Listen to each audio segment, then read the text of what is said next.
When Big Peter McFlannel passed away in Glasgow, his wife wanted to let all his friends know at once. So she went down to the local newspaper office.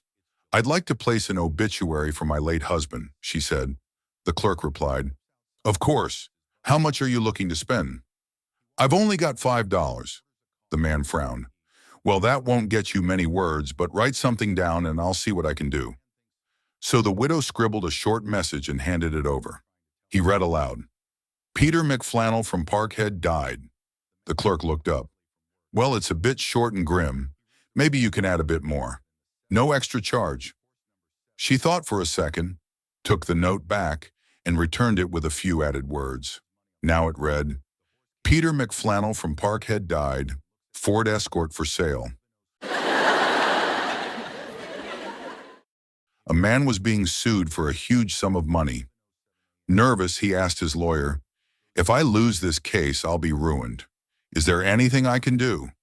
The lawyer replied, "It's all up to the judge now." The man hesitated, then asked, "Would it help if I sent the judge a box of cigars?" The lawyer's eyes widened. "Absolutely not. This judge is a stickler for ethics. Something like that could ruin your case. He might even charge you with contempt. You shouldn't even smile at him." The client nodded. "Got it. Good to know." Weeks later, the judge ruled in favor of the man. Ecstatic, he turned to his lawyer and said, "Thanks for the advice about the cigars." The lawyer smiled. "I'm sure we would have lost if you'd actually sent them." "Oh, but I did send them," said the man. The lawyer's face dropped. "You what?" "Relax," said the man. "I sent the cheapest cigars I could find with the plaintiff's business card in the box."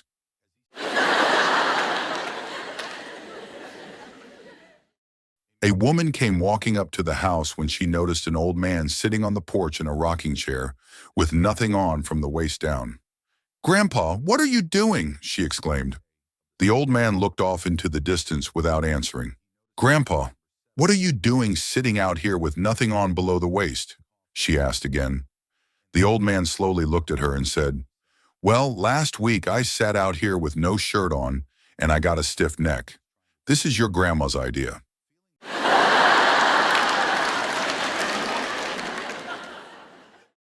Every morning, a teacher walked into her classroom and noticed someone had written the word P in tiny letters on the blackboard.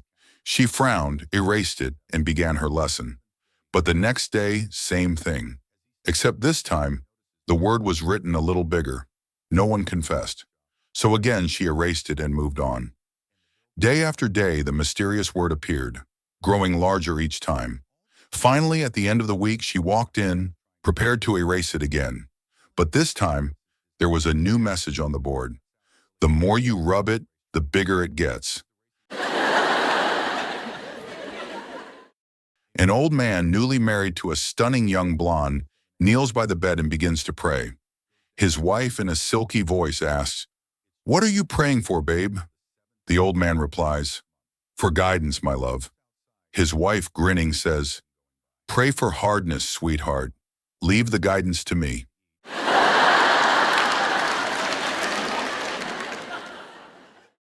Teacher, tell me, what kind of woman do you want to marry when you grow up? Student, someone like the moon. Teacher, oh, how sweet, because she's calm and beautiful like moonlight. Student, nope, because she only shows up at night and disappears by morning.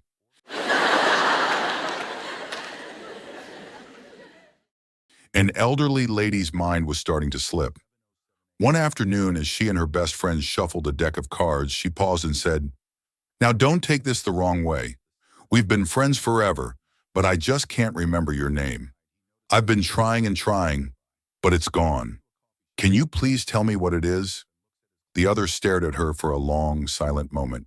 Then she said, "Do you need to know right now?"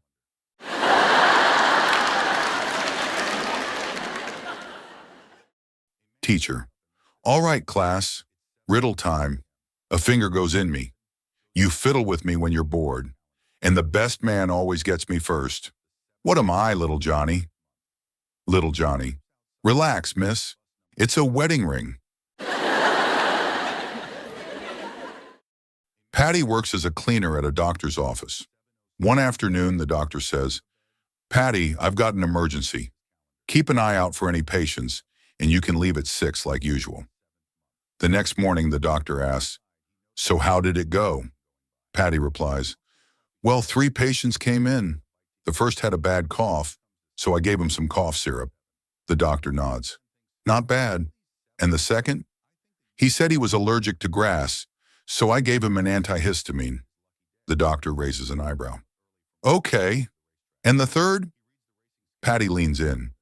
She was a woman. She walked in, stripped completely naked, laid down on the examination table and said, I haven't seen a man in over 3 years. The doctor, shocked, says, and what did you do? Patty shrugs and says, what else could I do? I put eye drops in her eyes.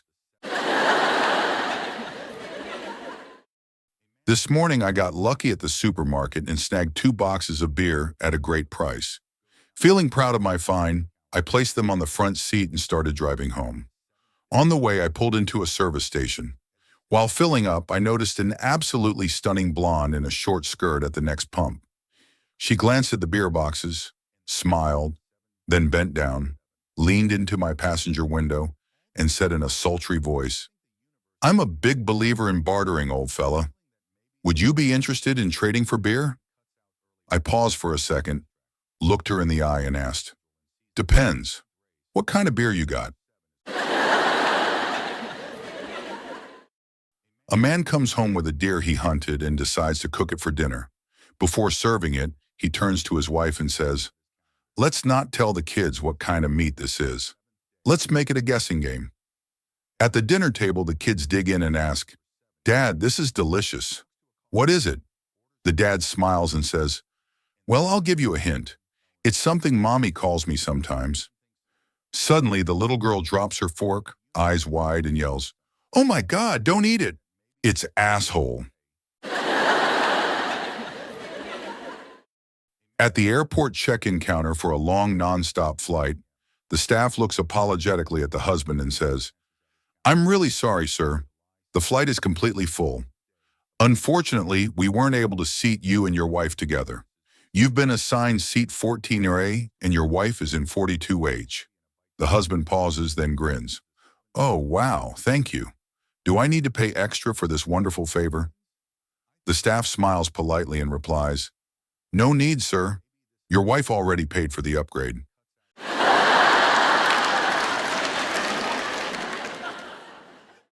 A gynecologist notices that a new patient is nervous. While putting on the latex gloves, he asks her if she knows how they make them. The patient says no.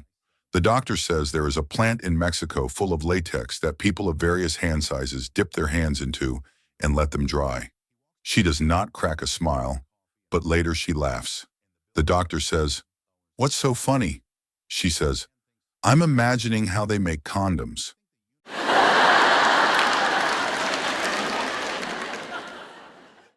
A gorgeous young brunette walks into a doctor's office and says, Doctor, my whole body hurts everywhere I touch. The doctor looks puzzled.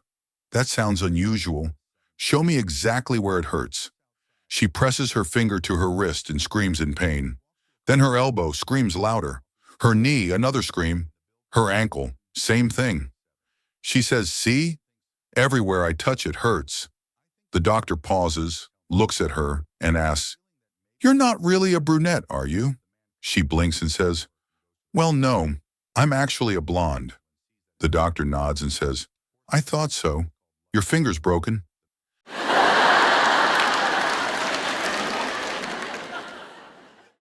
A 65-year-old gentleman walked into a busy clinic and approached the front desk. The receptionist, doing her job a little too seriously, asked loudly, yes, sir. What's the reason for your visit today? Without flinching, the man replied, something's not working right down there. A few people in the waiting room snorted. The receptionist looked horrified. Sir, she hissed, you can't just blurt that out in front of everyone. Next time, say something like it's your ear or your back and tell the doctor the details in private. The man paused, shrugged, and left the room without another word. 5 minutes later, he walked back in, calm as ever. The receptionist, thinking she'd made her point, greeted him with a proud little smile. Yes, sir, he said. I've got a problem with my ear. She beamed. Much better. And what seems to be the problem with your ear? He leaned in and said, I can't seem to pee out of it. The room exploded in laughter. The receptionist turned redder than a stop sign.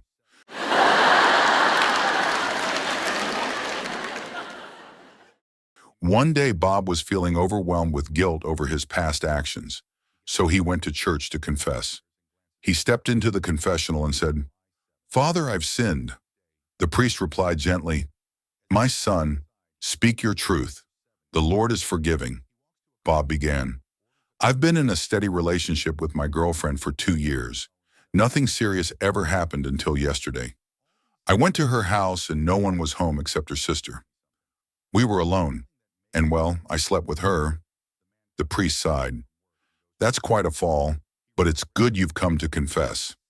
Bob continued. Actually, last week I went to her office looking for her. She wasn't there. Only her friend was. We were alone. So I slept with her too.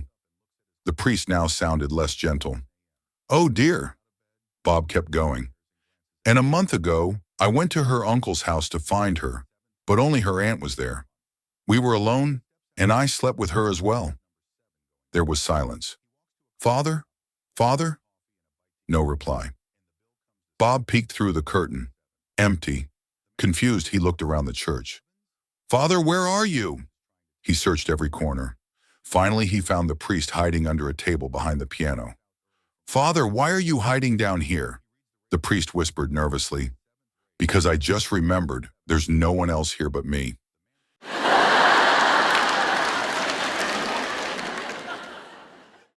An elderly lady in Florida had just finished her grocery run. When she returned to the parking lot and spotted 4 young men sitting in her car, she didn't scream. She didn't panic. She just squared her shoulders, stared them down, and said something in her firm grandma voice that must have packed holy fire because those boys bolted like they'd seen their lives flash before their eyes. Still catching her breath, she calmly loaded her groceries, got into the driver's seat, and the key wouldn't turn. Confused, she looked around. A football on the passenger seat, a frisbee on the floor, 2 cases of beer in the back. Her heart sank. Wrong car. A few spaces over sat an identical vehicle, her actual car, waiting politely. With a laugh and a sigh, she moved her bags, started her real car, and drove straight to the police station to explain. The officer at the front desk couldn't stop laughing. Then he pointed across the room. There sat 4 terrified young men, reporting they'd just been confronted by a tiny grandma with white curls in the spirit of a Marine drill sergeant. No harm, no charges, just one epic story the grandkids will be telling for years.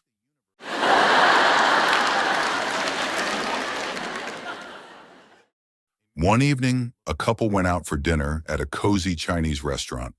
The lights were dim, the music was soft, and romance was definitely in the air. The waiter, smiling warmly, said, Welcome, sir and madam. May I recommend our special tonight? Chicken surprise. The wife, excited, said, Ooh, sounds mysterious. Let's try it. So they placed the order. A few minutes later, the waiter returned with a steaming cast iron pot, lid closed tightly, and placed it gently in the center of the table. The aroma was amazing.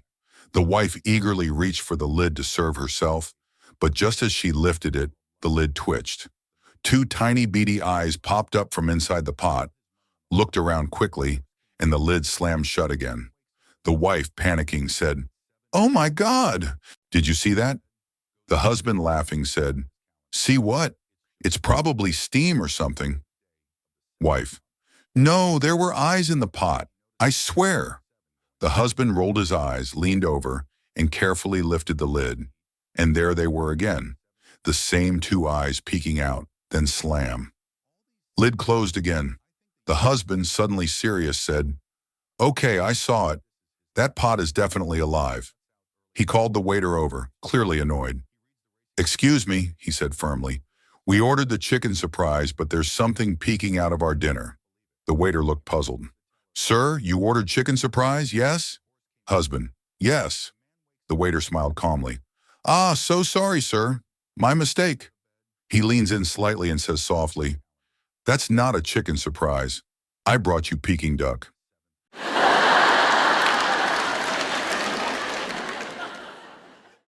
Dear son, I'm writing this real slow because I know reading too fast gives you a headache. We don't live in the same place anymore. Your daddy read somewhere that most accidents happen close to home, so we packed up and moved 27 miles away just to be safe. Don't bother asking for the address. The last folks that lived here took the mailbox with them, said they didn't want to memorize new numbers. This house has one of them fancy washing machines. I put in your dad's socks and 3 of your shirts. I pulled the knob and haven't seen them since. Either it's magic or it's hungry. It only rained twice this week. Once for 4 days and once for 3. The chickens are learning to swim and the dog refuses to go outside without a life jacket. About that coat you wanted. We tried to send it, but Aunt Patty said it was too heavy with them brass buttons. So we cut the buttons off and stuffed them in the pockets. Hopefully the post office doesn't charge by confusion. We got a letter from the funeral home. Said if we don't finish paying for Grandma's burial, she might be coming back. I told him we're not prepared for visitors right now. Your sister had a baby this morning. We're still waiting to find out if it's a boy, a girl, or just another mouth to feed. Either way, you might be an uncle or an aunt. We'll figure that out soon. Uncle Ray fell into a cider barrel last weekend. He was fine at first, said it smelled like heaven and refused to come out. After a few hours, he went under, smiling the whole way. We cremated him. Took 3 whole days. Guess all that moonshine finally paid off. Oh, and your buddies. Remember those 2 who used to ride in the back of the pickup? Well, they went off the bridge with their cousin driving. He got out okay, rolled down the window and swam to shore. The other 2 couldn't get the tailgate open. Still can't decide if it was bad luck or just poor planning. Not much else to report. Things are normal, meaning nothing makes sense, but we're used to it. If you don't get this letter, let me know and I'll send another.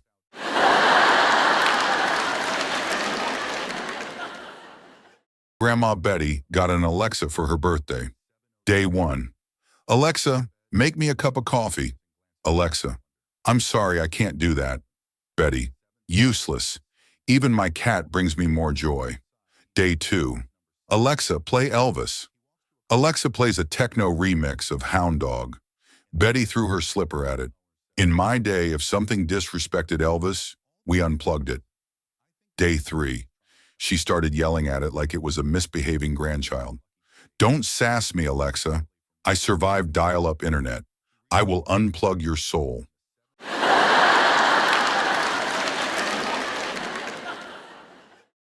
One sunny afternoon, a mother-in-law stopped by her daughter-in-law's house, bringing a basket of fresh fruit.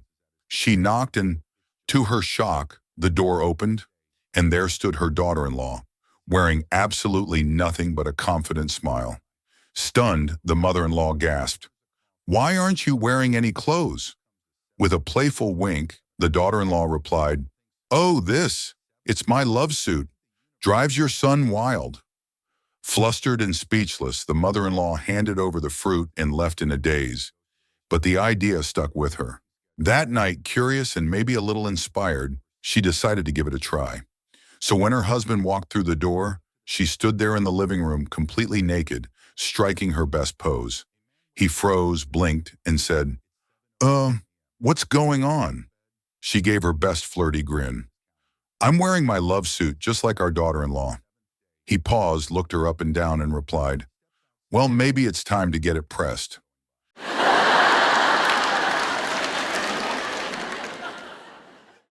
After her wealthy husband passed away, a sharp and strikingly beautiful widow inherited the entire ranch. The only problem, she had no idea how to run it. Determined not to let it fall apart, she placed an ad for a ranch hand. 2 cowboys applied. One was a known heavy drinker, the other openly gay. Faced with limited options, she hired the gay cowboy. Her reasoning? At least he wouldn't be causing trouble around the house the way the drunk might. It turned out to be the smartest decision she could have made. The man was a fantastic worker, knowledgeable, disciplined, and dedicated. Under his care, the ranch flourished. One evening, leaning against the barn door with a glass of wine in hand, The widow said, "You've been amazing. Why don't you head into town tonight and treat yourself?" With a grin and a tip of his hat, the cowboy rode off for a well-deserved night out. Midnight passed, then 1, then 2. Finally, around 2:30 a.m., he stumbled through the front door only to find the widow still awake, waiting calmly by the fireplace with her wine. Without a word, she looked him in the eye and said in a low, sultry voice, "Take off my blouse." A bit stunned, he stepped forward and carefully unbuttoned it. "Now my boots." He dropped to his knees and slid them off one at a time. "Now my socks." His hands trembled as he peeled them off. "Now take off my skirt." He hesitated, heart racing, but did as told. "Now my bra." Red in the face, he unclasped it, eyes wide with confusion. The widow leaned back in her chair, took another sip of wine, and said with a wicked smile, "If you ever wear my clothes into town again, you're fired."